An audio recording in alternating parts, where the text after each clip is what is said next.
É claro que existem vários níveis de aprendizagem e existem várias formas de a gente estudar a aprendizagem. Eu vou falar da aprendizagem e, evidentemente, eu vou ter que falar também da não aprendizagem.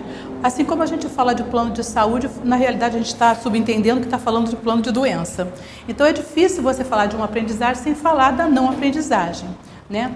Basicamente existem vários níveis de você estudar a aprendizagem e eu vou focar de níveis básicos da aprendizagem e vou focar na hierarquia. Por quê? Porque não existe uma aprendizagem sem um pré-requisito para o outro. O primeiro nível da aprendizagem, na parte pedagógica que a gente pode falar, é o nível da sensação. Por quê? Por que será que eu estou falando de sensação? Porque você não pode aprender sem sentir. É uma coisa básica, você tem que sentir. Lembra lá da pré-escolinha, quando a criança vai na escola e ela aprende tudo tocando, vendo, né? Ela tem que sentir. O segundo nível de aprendizagem é a percepção. Depois eu vou em cada um colocar. Então, o segundo nível é a percepção. O terceiro nível de aprendizagem é a formação da imagem, porque quando eu lembrei de alguma coisa, senti alguma coisa, quando eu percebi alguma coisa, eu fiz uma imagem mental daquilo, tá? No quarto nível, eu vou estar falando falei da sensação, da percepção, da projeção de imagem, da simbolização. Eu tenho que simbolizar. O que é simbolizar? É fazer alguma coisa, mostrar alguma coisa de algum jeito. Ou falando, ou desenhando, ou dramatizando. Qualquer coisa eu dramatizo, eu desenho, eu explico, eu falo, eu tenho então a simbolização. E, finalmente, eu vou chegar à conceituação. Por quê? Porque a conceituação ela é muito mais rica. Ela não vai ficar presa apenas a um nível de sensação, um nível de percepção, um nível de projeção de imagem, um nível de... Não, ela vai juntar, vai agregar coisas que eu juntei de tudo disso que eu vi e mais aquilo que eu aprendi sobre o assunto. Agora, vamos explicar cada um. Vou pegar a sensação. A sensação está ligada ao corpo físico, né? O corpo físico, e eu vou entrar então com os 5 sentidos. Para sentir, eu preciso ou ouvir, ou ver, ou pegar, ou sentir um aroma, ou o paladar. Eu preciso ter os 5 sentidos agindo no meu corpo para eu poder sentir. 5 níveis hierárquicos da aprendizagem são sensação, percepção, projeção da imagem, criação da imagem, simbolização e conceituação. Vamos, cada um agora. A sensação. Eu posso exemplificar para vocês agora? Eu estou sentindo um cheirinho gostoso de comida. Eu estou tendo o quê? Uma sensação olfativa. Parou aí? Eu aprendi com isso? Você vai me perguntar aqui, cheirinho de quê? Quando eu respondo para você, o que cheirinho é esse? Eu estou sentindo um cheirinho de molho à bolonhesa. Ponto. Eu já passei para você uma informação que é percepção. E o que é a percepção? É o conhecimento dessa sensação. Quando você para aqui nesse nível, eu só tive a sensação, eu não sei de que é. Eu poderia dizer, eu escuto um barulho, mas eu não sei de que é. Eu não tive o conhecimento. Mas quando eu digo que o cheirinho que eu senti é do molho à bolonhesa, eu estou me ligando a um molho. Então eu tenho uma percepção, eu sei de onde é o cheirinho que eu estou sentindo. Bem, aí acabou aí? Eu posso perceber e ponto, eu aprendi? Como é que eu demonstro isso? Como é que eu sei isso?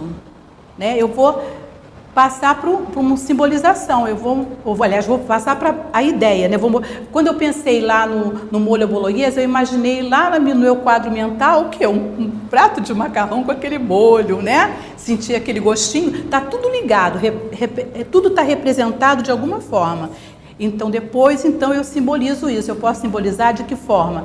Falando para você como é o molho à bolonhesa, escrevendo, dramatizando, algum movimento eu faço ou mostro alguns elementos que eu simbolizo esse molho. Depois que eu passo dessa simbolização, eu passo para a conceituação. Aí é um processo muito mais detalhado. Por quê? Na conceituação, que eu vou dizer para você um molho à bolonhesa, eu vou colocar todos os conhecimentos que eu sei sobre isso. Como é que eu faço esse molho, o que leva esse molho, como é que ele tem, como é que é o gosto dele, como é que é, sabe, todo esse processo que eu juntei, desde a sensação até aqui, eu juntei. Agora vamos lá, eu vou lá para fora, de repente eu estou aqui conversando, e de repente eu percebo um barulho lá fora. Aí eu digo assim para você, eu estou escutando um barulho. Aí você vai dizer de quê? Aí eu vou dizer para você, é de um ônibus. Aí, então veja bem, eu tive a sensação auditiva, eu percebi que é do ônibus, eu fiz imediatamente uma ideia, um enquadro mental de um ônibus. Eu posso simbolizar esse ônibus desenhando, mostrando para você como é que é, e eu posso chegar à conceituação dizendo para você o que é um ônibus. O que ocorre nas nossas escolas? Geralmente, o professor sai da conceituação pronta e joga na criança. Isso é isso, assim, assim.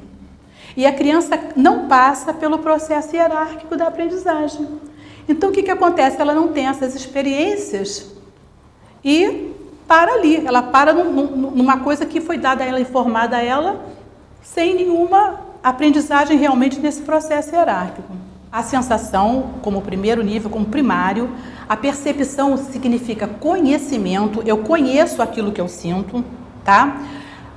A projeção da imagem é aquilo que eu imaginei daquilo que eu conheço, daquilo que eu percebi. E o símbolo é exatamente eu poder representar aquilo que eu senti, que eu percebi, que eu imaginei, tá? Eu consigo representar. E onde entra a conceituação? É o conhecimento total do que eu senti, do que eu percebi, do que eu consegui assimilar de tudo. E ainda mais o que eu posso agregar a isso. Por isso, que acontece? Quando você pede numa sala de aula, por um grupo de aluno, juntar-se, estudar e conceituar, e você escuta diversos tipos de conceitos, você pode trazer para a sua aula um conceito do grupo. E não um conceito que você fez, porque o aluno não é um cofre. Você não chega lá e não deposita nele o teu conhecimento.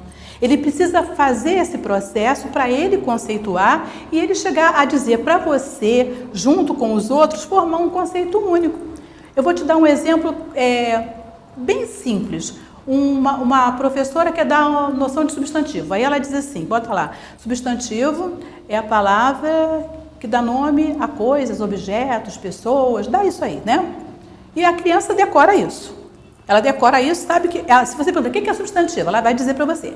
Aí quando chega na hora de um texto, ela não identifica o substantivo, porque ela está com aquilo memorizado, mas ela não consegue interagir com o texto. Se eu pego uma sala de aula e peço às crianças para relacionarem tudo que está dentro da sala de aula, o nome dos colegas, o nome das coisas que elas estão vendo, e elas chegarem a isso tudo, fazem uma lista, cada uma vai ter uma lista diferente, e elas vão chegar à conclusão, dentro gramaticalmente, que aqueles nomes que elas dão é um substantivo. Então fica muito mais fácil você partir desse concreto para o abstrato do que você mandar uma criança fazer uma coisa que ela não percebe. Você pega uma criança de 10 anos, que ela conhece a sala de aula dela, o meio dos colegas dela, ela conhece a escola, conhece o bairro, conhece muito pouco, às vezes, a cidade dela.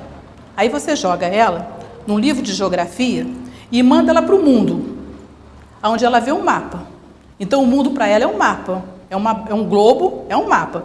E aí, ela não tem a mínima noção de distância, mas ela vai ter que descobrir aquela distância toda naquele globo, sabe? É uma coisa tão abstrata, tão fora dela mesmo, que fica difícil. O que ela acontece? Ela decora, ela memoriza e fica o conhecimento preso nessa área da memorização, não fica na área da aprendizagem. Porque quando ela sair daquele momento ali da prova, ela já não sabe mais nada. Da mesma forma, isso pode ocorrer com história. Você imagina uma criança de 12 anos que não sabe o que é 20 nem 30 anos, descobriu o que é 500 anos, 600 anos, como é que é isso? Voltar no tempo. Então, quando você consegue fazer um túnel do tempo, volta passo a passo, mostra como, professora, como é que vai mostrar? Mostrar com áudio, com visual, com pesquisa, com coisas que ela possa interagir. Quando o aluno interage, ele aprende. Quando ele não interage, não tem aprendizagem. Bom, eu estou falando ainda do que nível? Do nível da percepção, da construção da imagem, né? Da simbolização e da conceituação. Então, eu cheguei ao ponto da conceituação em que o aluno, quando ele conceitua, quando ele é capaz de conceituar, ele é capaz de dizer que aprendeu, né? Acabou esse nível? Será que eu cheguei ao nível máximo? Não, existem outras formas, mas a gente vai focando hoje exatamente no físico, que são os sentidos, no cognitivo, que é a inteligência, e no emocional, que é a vontade de querer, a vontade de aprender, a curiosidade que a gente desperta, né? O que está ligado ao físico? Os sentidos. O que está ligado a parte intelectual? Está ligado à parte cognitiva, está ligado à inteligência, né? E o que está ligado ao emocional? É esse estado com que a criança vai para a escola, com que ela sai de casa, todo esse estado, tudo isso influi na aprendizagem. Se você queimar alguma dessas etapas, queimar algum desses níveis, provavelmente vai ter problema. Porque assim, se a criança tem fisicamente, se ela fisicamente está bem, intelectualmente ela está bem e emocionalmente ela está bem, está tudo formando, está tudo certo, ela vai passar esse símbolo. Mas se ela tiver um comprometimento qualquer num dos níveis, ela pode não atingir essa aprendizagem. De que a gente está falando aqui? A gente está falando de que pode acontecer que a gente está abordando aqui temas de hierarquias de aprendizagem, mas não está abordando, de repente, um problema que a criança tenha de uma dislexia ou de um problema de fonoaudiologia. A gente não está abordando esse problema que pode ocorrer, que é um problema físico também. Mas dentro desse você não tem como controlar, mas a criança vai aprendendo exatamente porque ela está fazendo, porque se aprende fazendo, né? A gente aprende fazendo, não é só recebendo. É aquilo que eu falei, ninguém é depositário do conhecimento no outro, nem o outro é receptor do conhecimento alheio. Se é um nível hierárquico, ele é importante, né? Eu não posso ter percepção sem ter sensação, eu não posso ter criação de uma imagem sem eu não ter sentido e ter percebido, eu não posso passar para conceituação sem ter passado por isso. Agora, quando você cita se falta, no caso eu não consigo demonstrar, pode acontecer, não pode? É um entrave que tem naquilo ali. Eu não consigo demonstrar o que eu sei. Então, há um nó naquela situação ali. Então, esse nó tem que ser avaliado. E aí é que cabe a escola, que é um grande problema que a gente tem hoje, é exatamente a escola não estar capacitada a perceber isso e fazer o encaminhamento correto. Então, o que a gente escuta? Chama o pai na escola e diz, seu filho é isso, seu filho é aquilo, seu filho não quer isso, seu filho não quer aquilo, é agitado, não quer aprender, conversa muito, não sei o quê, porque ele não consegue simbolizar, ele não consegue demonstrar aquilo que ele sabe. Mas, provavelmente, ele vai demonstrar que ele é capaz em outra coisa qualquer.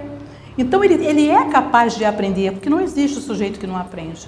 O que existe, ele não aprende o quê e por quê.